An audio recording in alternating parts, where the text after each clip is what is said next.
Today we'll be working in my workbook called David from Anointed to Fugitive, and this covers 1 Samuel 16 through 20 and also Psalm 59, as David often wrote the Psalms during his life. He wrote many Psalms, but several of them we can identify to where he is in time.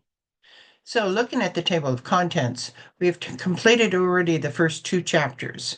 David was anointed king. That's when Samuel goes to the family of Jesse and goes through all the different sons, and the youngest one is anointed king. Now, David is not old enough to even be in the military, so that he's not old, he's not 20 years of age yet. He's out with the sheep. So even though he's anointed king, it's going to be quite a while before he becomes king. And then in chapter 2, we find that when the Spirit of the Lord has left Saul, a distressing spirit has come into Saul, which causes no end of problems. But we can see that this was the hand of God, because of all the kingdom, there's only one person that can play the harp to soothe his soul, soothe Saul's soul. Boy, I tried to say that several times. And that's David. And so David is brought in to play the harp, and he becomes an armor bearer, but more in the peacekeeping role of armor bearer, which is more of a personal butler than the wartime armor bearer. And every time he plays the harp, Saul is refreshed. But this gives David a chance to see what it's like to be inside the palace, how things run, these things. So we can see God's hand in this, so that David's more prepared when it comes time for him to become king. So now we're going to do the famous story of David and Goliath.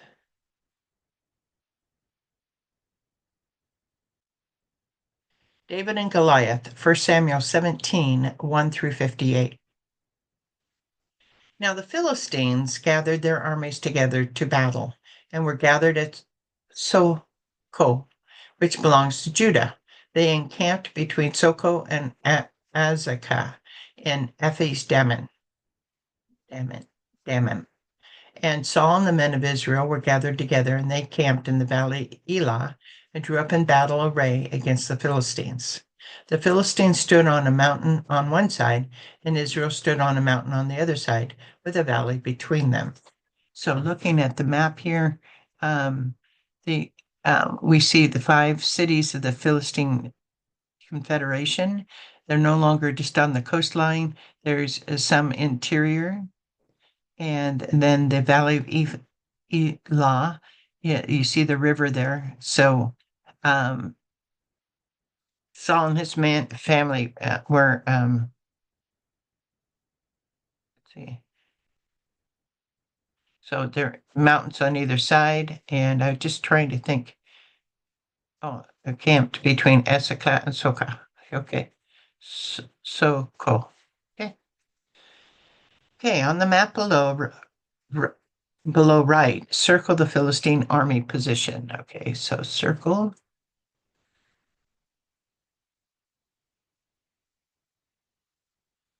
And, okay. On the map below right, circle the Israelite army position.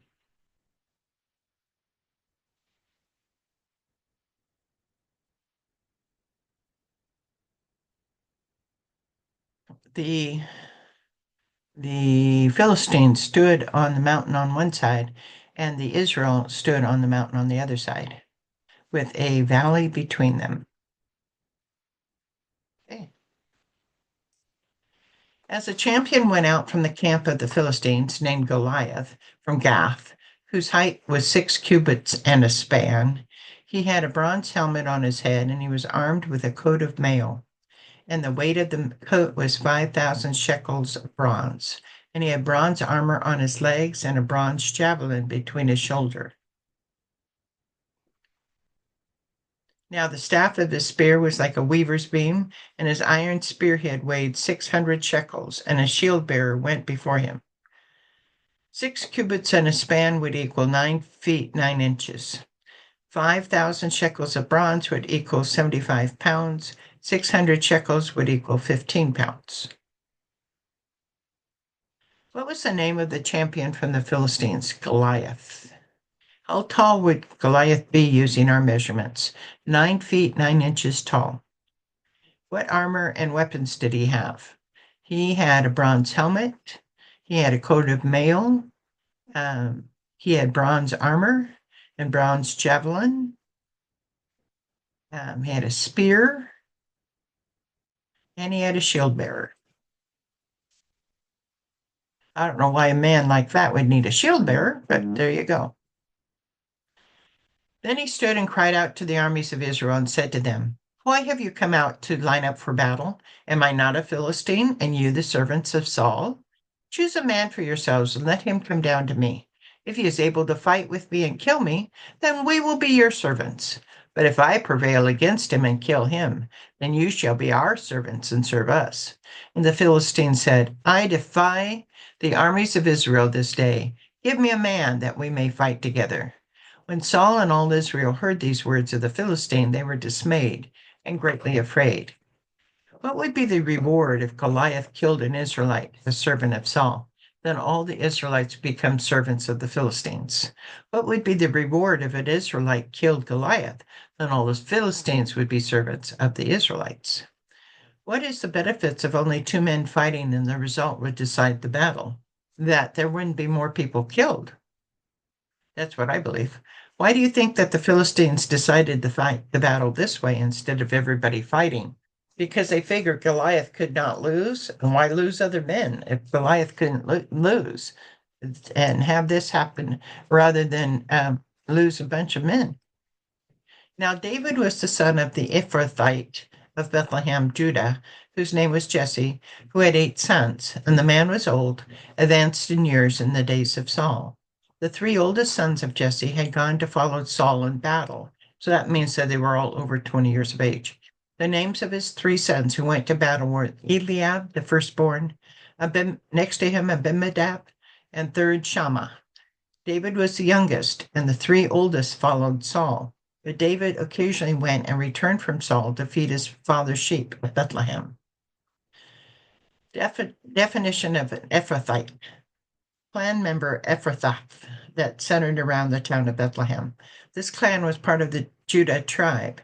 Normally, the clan name would be from the male in the family, but this clan appears to get their name from Ephrathah, a wife of Caleb, whose son, Hur, was the father of Bethlehem.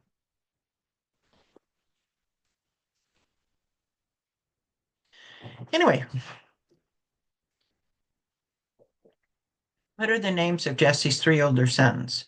It would be Eliab, Abinadab, and Shammah. This scripture helps us figure out the age of David. In Numbers 1:3, God stipulated that a male had to be 20 years of age or older to go to war. Since Jesse's 3 oldest sons were old enough to go to war, Shammah had to be 20. Jesse had 5 more sons, David being the youngest. This makes David, at the time of this story, no older than 15 years of age. What was David doing at this time? He was going to and from Saul on Bethlehem and Gilgal to feed his father's sheep, to play for him. But of course, Saul had got to the battlefront, so he was traveling to and from, which was about 15 miles, going back and forth. What is David doing for Saul at this time? He's playing the harp. And the Philistine drew near and presented himself 40 days, morning and evening. So morning and evening, Goliath would come out and say those words, and for 40 days. And so the battle was at a standstill until someone could figure out what to do. Then Jesse said to his son David, take now for your brothers an ephah of this dried grain and these 10 loaves, and run to your brothers at the camp, and carry these 10 cheeses to the captain of their 1,000, and see how your brothers fare, and bring back news of them. Now Saul and they and all the men of Israel were in the valley of Elah, fighting with the Philistines. What did David take with him to his brothers at the battlefront? An ephah of dried grain and 10 loaves. What was David to give to the captain of their camp? 10 cheeses. What did Jesse want David to bring back? news of his sons in the battlefield. So David rose early in the morning, left the sheep with a keeper, and took the things and went as Jesse had commanded him. And he came to camp as the army was going out to the fight and shouting for the battle. For Israel and the Philistines had drawn up in battle array, army against army. And David left his supplies in the hand of the supply keeper, ran to the army, and came and greeted his brothers. Then, as he talked with them, there was the champion, the Philistine of Gath, Goliath by name, coming up from the armies of the Philistines, and he spoke according to the same words. So David heard them. So this is either morning or evening that he arrives with the food. Probably more likely evening. And all the men of Israel, when they saw the man, fled from him and were dreadfully afraid. So the men of Israel said, Have you seen this man who has come up? Surely he has come up to defy Israel, and it shall be that the man who kills him, the king will then rich with great riches, will give him his daughter and give his father's house exemption from taxes in Israel. Who did the men of Israel see that made them dreadfully afraid? Goliath. What was going to be the rewards for the man who is able to kill a Philistine champion? Be enriched with great riches, be given his daughter, king's daughter, and exemption from taxes. Who is now in the Israelite camp who can hear the words of Goliath? David. How many days had Goliath presented this challenge to the Israel army? 40 days. How many times per day did he present this challenge? Twice a day. Then David spoke to the men who stood by him, saying, What shall be done for the man who kills this Philistine and takes away the reproach from Israel? For who is this uncircumcised Philistine, that he should defy the armies of the living God? And the people answered him in this manner, So shall it be done for the man who kills him. And so they explained to him what can be done. Now Eliab, his oldest brother, heard when he spoke to the men, and Eliab's anger was aroused against David, and he said, Why did you come down here? And with whom have you left those few sheep in the wilderness? I know your pride and the insolence of your heart, for you have come down to see the battle. David said, What have I done now? Is there not a cause? Then he turned from him toward another and said the same thing, and these people answered him as the first ones did. Who is David's oldest brother? Eliab. Was Eliab happy with David's comments? No, he wasn't. Eliab's questions and accuses David. Complete his statements below. Why did you come down here? Eliab later answers this question with, You come down to see the battle. Whom have you left those few sheep in the wilderness? David responds by saying, What have I done now? Is there not cause? Not a cause?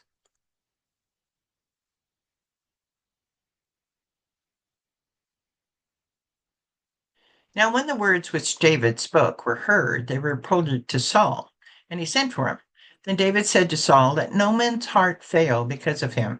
Your servant will go and fight with the Philistine. And Saul said to David, You are not able to go against the Philistine to fight with him, for you are a youth, and he a man of war from the youth. So basically, his words were said, and he was brought in front of the king. And of course, Saul knows David, and David says, I can do this. But remember, he's not yet 20. He is in his youth still. So he doesn't have it'd be like a young whippersnapper saying, Oh, I can do this. What's the problem? Who did Saul send for? David. Who does David suggest to fight Goliath? He says, I can fight Goliath. What is Saul's argument against David fighting Goliath? You are not able, you are a youth, and he's a man of war. There's quite a difference in experience here, David.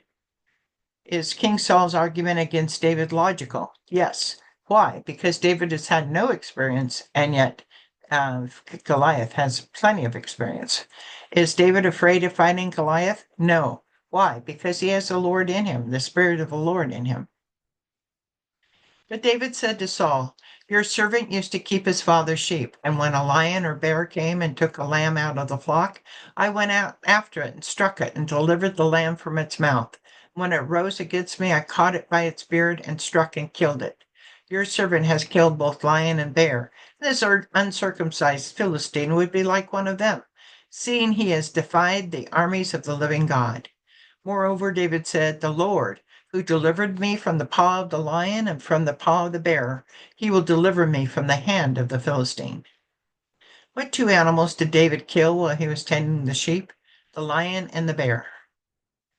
Your servant has killed both lion and bear, and this uncircumcised Philistine will be like one of them, seeing he has defied the armies of the living God. Who did David believe would deliver him from Goliath? God. And Saul said to David, "Go, and the Lord be with you." So Saul clothed David with his armor, and he put a bronze helmet on his head. He also clothed him with a coat of mail. David fastened his sword to his armor and tried to walk, for he had not tested them. And David said to Saul, "I cannot walk with these, for I have not tested them." So David took them off. So basically, why is Saul even allowing David to fight against Goliath? I think at this point, there is no hope, and none of the Israelites are willing to stand up. This has been stalemated for over 40 days. Saul feels, well, okay, they are, we're just going to lose anyway. This is the only person who stood up. Let's go ahead and do that. Did Saul give David approval to fight Goliath? Yes. Name the item of Saul's armor that he put or gave to David. Bronze helmet, coat of mail, sword, and with all of Saul's armor on, could David even walk? No, he couldn't even walk. Did David wear Saul's armor and carry his sword? No. Then he took his staff in his hand, and he chose for himself 5 smooth stones from the brook, and put them in a shepherd's bag, in a pouch which he had, and his sling was in his hand, and he drew near to the Philistine. David had 2 things in his hand. What are they? Staff and 5 smooth stones. How many stones did he take from the brook? 5. His staff, also known as a crook, was the shepherd's staff he used to ward off wild animals from his sheep. His shepherd's bag was what he carried provisions in when he was sheep herding. His sling was another weapon used to do shepherding to maim and kill the predators. Instead of King Saul's armor, what was David dressed like? A shepherd. Who has the advantage in this battle, David or Goliath, and why? Goliath has the advantage. He is not only taller, he has all his armor on, he is also an armor bearer. So the Philistine came and began drawing near to David. The man who bore the shield went before him. And when the Philistine looked about and saw David, he disdained him, for he was only a youth, ruddy and good looking. So the Philistine said to David, "Am I a dog that you come to me with sticks?" And the Philistine cursed David by his gods. And the Philistine said to David, "Come to me, and I will give your flesh to the birds of the air and the beasts of the field." Does Goliath think he is easily going to win against David, a 15-year-old boy with no armor or weapons? Yes, he indeed believes that he's going to win. Then David said to the Philistine, "You come to me with a sword and with a spear and with a javelin, but I come to you in the name of the Lord of hosts, the God of the armies of Israel, whom you have defiled. This day the Lord will deliver you into my hand, and I will strike you and take your head from you. And this day I will give the carcasses of the camp of the Philistines to the birds of the air and the wild beasts of the earth, that all the earth may know that there is a God in Israel. Then all this assembly shall know that the Lord does not save with a sword and spear, for the battle is the Lord's, and he will give you into our hands. I come to you in the name of the Lord of hosts, the God of the armies of Israel, whom you have defiled. The battle is the Lord's, and he will give you into our hands. So it was, when the Philistine arose and came and drew near to meet David, that David hurried and ran toward the army to meet the Philistine. Then David put his hand in his bag, took out a stone, and he slung it and struck the Philistine in his forehead, so that the stone sank into his forehead, and he fell on his face to the earth. So David prevailed over the Philistine with a sling and a stone, and struck the Philistine and killed him. But there was no sword in the hand of David. Therefore David ran and stood over the Philistine, took his sword and drew it out of its sheath and killed him and cut off his head with it. Where did David's stone hit Goliath? In the forehead. Was David carrying a sword? No. Where did David get the sword? It was it was Goliath's sword. What did David do with the sword? He cut off the head of Goliath. The stone knocked Goliath unconscious, but it was his own sword that killed him. Who won the battle, David or Goliath? David did. And when the Philistines saw that their champion was dead, they fled. Now the men of Israel and Judah rose and shouted and pursued the Philistines as far as the entrance of the valley and to the gates of Ekron. And the wounded of the Philistine fell along the road to Sharam, even as far as Gath and Ekron. Then the children of Israel returned from chasing the Philistines, and they plundered their tents. And David took the head of the Philistine and brought it to Jerusalem, and he put his armor in his tent.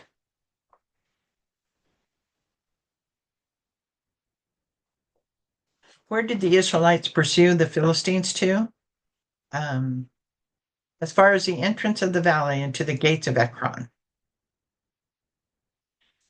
Circle Ekron.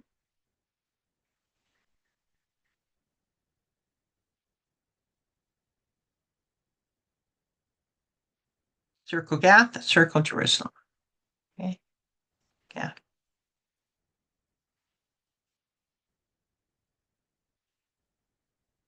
Circle Jerusalem.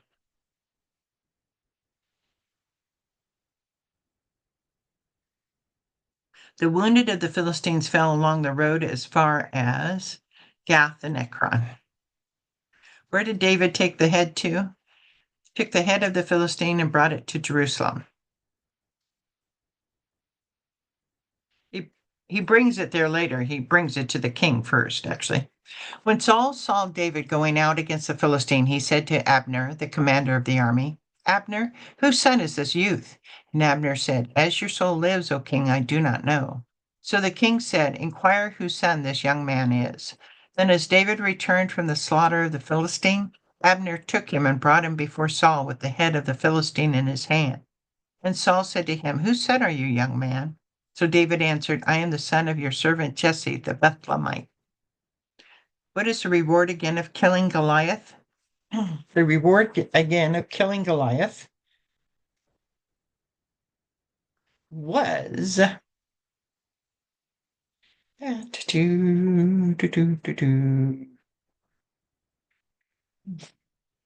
we know that it was his family no longer had to pay taxes.